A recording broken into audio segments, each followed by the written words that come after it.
Magandang umaga mga ka-happy hour. Narito ang mga balita para sa MBC TV Network News Update, 10 AM edition. 4 na patay, 3 sugatan sa pagguho ng lupa sa construction site sa Barangay de la Paz, Antipolo City. Patay ang 4 na construction worker habang sugatan naman ang 3 iba pa, matapos gumuho ang lupa sa isang itinatayong residential building sa Antipolo City. Kinumpirma ng Rizal Provincial Police Office ang insidenteng naganap sa Fairmount Subdivision, Barangay de la Paz kahapon ng hapon. Sa inisyal na ulat, gumuho ang lupa sa lugar dahil sa lalim ng hukay dakong alas 4:40 ng hapon. Natabunan dito ang 7 construction worker, pero 3 lang ang nahugot na humihinga pa. Inaalam pa ngayon ng Antipolo City Disaster Risk Reduction and Management Office kung nagkaroon ng pagkukulang ang may-ari ng 2-story residential building sa lugar. Samantala, mas mataas na seating capacity sa flights papuntang South Korea, nilagdaan.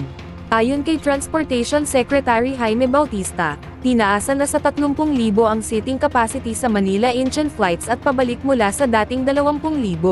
Taong 2017, nang lumagda ng kasunduan ang Pilipinas at South Korea na nagtatakda sa seating capacity sa Manila Incheon flights.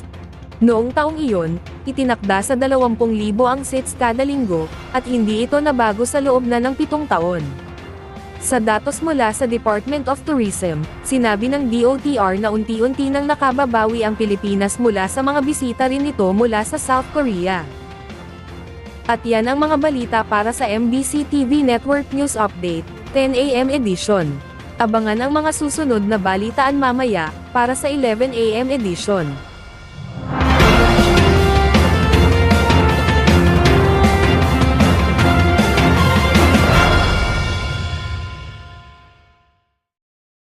Mga ka-happy hour, kung gusto mong manood ang mga balita sa MBC TV Network News Update, mag-subscribe sa aming YouTube channel, i-like ang aming Facebook page, at i-follow sa aming TikTok account.